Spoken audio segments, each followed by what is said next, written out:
Salut à tous et à toutes, bienvenue. Aujourd'hui, je vais vous présenter la dernière JIGVAP, la Aegis Mini Kit. Alors, la Aegis Mini Kit, c'est la troisième du nom, hein. Il y a eu la première Aegis avec la Q26650 assez grosse, avec pas de port USB, plein de petits défauts, mais plein de belles qualités aussi. Première box du marché à être totalement étanche, anti-poussière, incassable. Après, ils ont fait la légende qui était avec de double AQ 18650, un peu grosse, pareil, pas exemple de défaut, mais voilà. Et le mini, la mini, donc ça, c'est une petite révolution. Elle est toute petite, elle a une jolie autonomie, elle est étanche, anti-poussière, elle a du look, elle est facile à utiliser, elle a plein de qualités. Donc, on va ouvrir la boîte, on va regarder un peu ce qu'il y a à l'intérieur. Voici le packaging de chez JIGVAP. On retrouve le packaging de la Aegis. À l'intérieur, alors.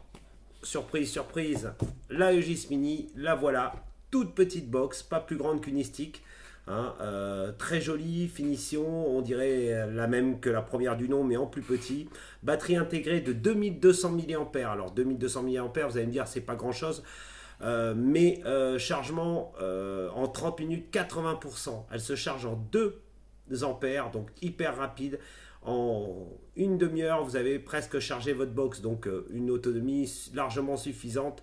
Et si on a besoin, on peut la recharger très rapidement. Deuxième chose importante, 80 watts de puissance, donc on peut mettre tous les petits atos du moment, que ça soit un énergie, que ça soit un baby, que ça soit un vaporesso, ce que vous avez envie, vous pouvez le mettre dessus. Le plot est assez large pour accepter des atos en 24. Pas de souci, ça a du look, c'est bien fini. Le port USB se présente en dessous, voilà, tac. Il est protégé par un petit caoutchouc. Vous en avez en plus en supplément dans la boîte. Donc ça, c'est pour la Aegis. Il y a plusieurs couleurs, il y a du noir, du jaune, il y a même des coloris avec des drapeaux qui vont arriver bientôt. Super, voilà. Donc le reste dans la boîte, on y revient, hop.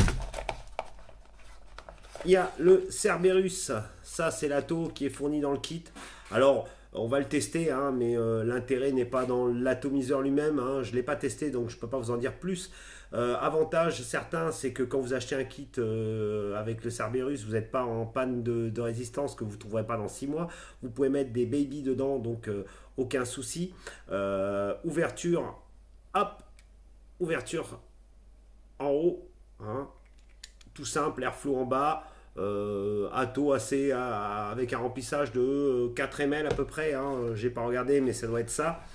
Vous avez dedans un bol, des joints de rechange, un capuchon pour l'USB, une résistance supplémentaire et un câble pour le chargement. Voilà, donc ça c'est la première des choses.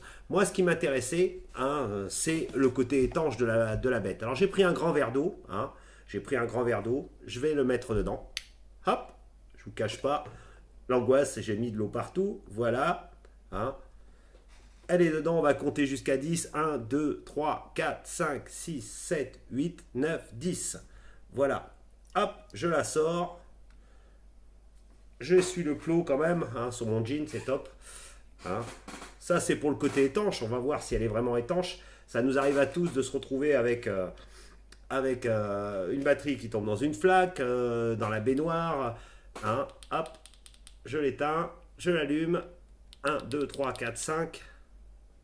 Elle s'allume. Est-ce que ça va? Hop.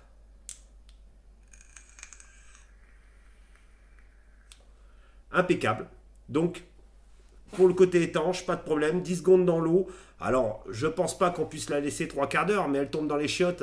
Qui n'a pas tombé sa box dans une flaque d'eau, dans les chiottes? J'en ai entendu des dizaines de fois. Donc, pas de problème. C'est une box étanche. Donc, qui dit étanche à l'eau, étanche à la poussière aussi, pour les gens qui travaillent dans des milieux un petit peu dans la farine, dans la menuiserie, dans le métal, avoir une box qui soit protégée contre les poussières et quand même pratique. Alors deuxième chose, c'est une box incassable. Alors allons-y, hop, je la ramasse, je reviens vers vous, hop, ça y est, je suis de retour. Donc un petit coup de marteau, j'y vais franco, voilà, hop, hop. J'y suis allé quand même sympa, on va pas non plus mettre un coup de masse, mais sur une box normale, On a des pets partout. Hein, hop.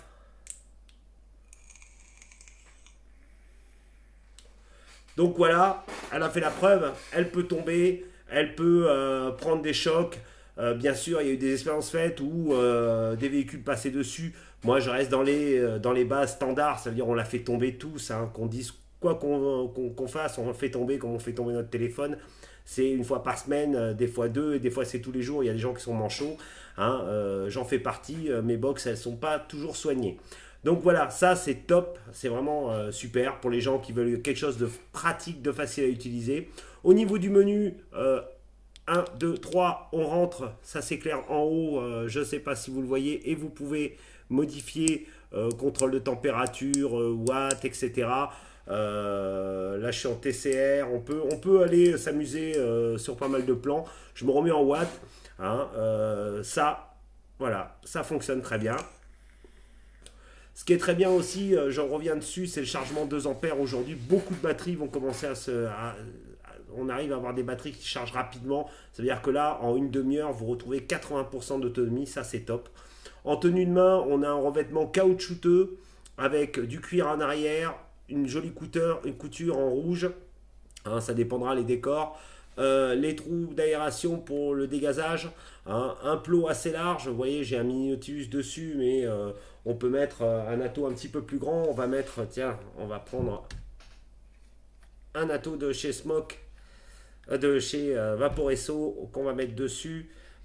Il n'est pas ridicule, hein, voilà, il reste de la place. On peut aller jusqu'à 24-25 au niveau de l'atomiseur sans souci. Hein. Bien sûr, c'est pas fait pour tourner à 80 watts tout le temps, c'est fait pour tourner entre 40 et 70 watts. Hein.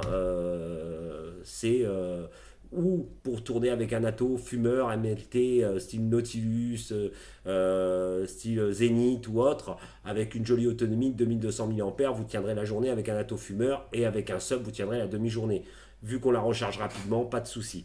Alors, le Cerberus, on va l'ouvrir, hein, pour changer la résistance classique. Hein, hop, voilà. Je vais l'imbiber un petit peu, histoire de ne pas la flinguer d'entrée. Hein. Bon, j'ai un petit coup de flash sur cette box, je la trouve très sympa, très rigolote. J'aime bien les petites box, j'aime bien les grosses machines aussi. Hein. Je suis assez fan des machines high-tech et de grosse autonomie, de grosse puissance pour faire mumuse avec, comme on dit. Mais ce qui m'intéresse aussi, c'est une box qui soit pour tout le monde pratique. Pour pouvoir fonctionner avec tous les jours, aller au boulot, c'est sûr que ça, c'est top. Voilà. Donc pour ouvrir l'atto, c'est avec la tête en haut, on va, voilà, hein, on tourne et on l'ouvre, on le remplit. Les ouvertures sont assez larges pour mettre n'importe quel produit à l'intérieur sans souci. Hop,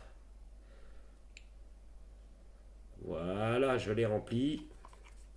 Et on va voir ce qu'il a dans le ventre. Bon, autrement, le chipset, c'est un chipset de chez Jigvap, la S. C'est le même chipset qu'on retrouve sur les GIS actuels, un petit peu plus optimisé, hein, par rapport à ce que j'ai compris.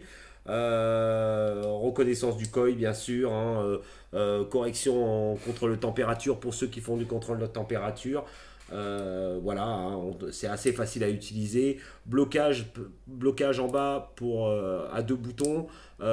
Changement de luminosité avec le plus et le moins et le bouton power, c'est-à-dire qu'on appuie et on va pouvoir monter la luminosité ou la descendre, hein, à volonté. Hop, voilà, hein, tout simple. Donc là, on va démarrer au minimum à 10 watts, histoire de roder, 9 watts pour roder la résistance.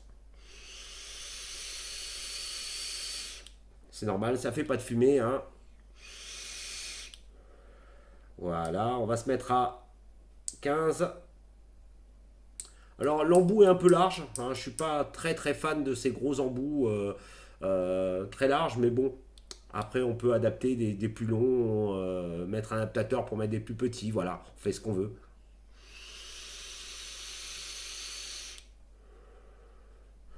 Pour l'instant ça vient, allez, on était à 15, on se met à 20 watts.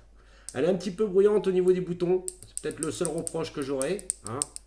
Voilà, c'est un peu chiant, mais bon, on s'habitue à tout.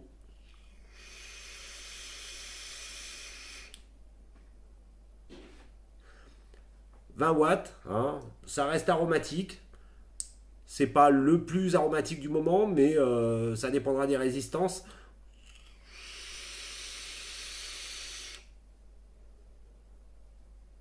Ça va bien, ça marche bien.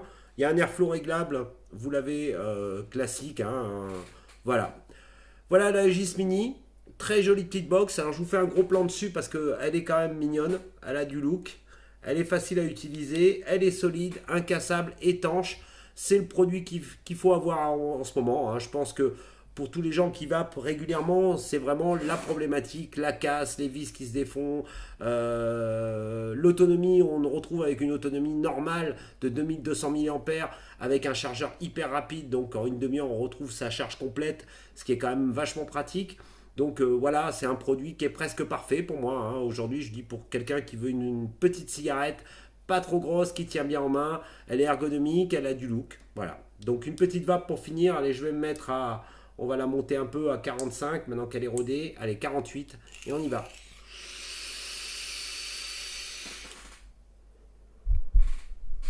Allez, c'était le test de l'Aegis Mini Kit avec le Cerberus de chez Jigvape. On se retrouve bientôt pour de nouveaux tests. Que la vape soit avec vous et à bientôt. Ciao, ciao.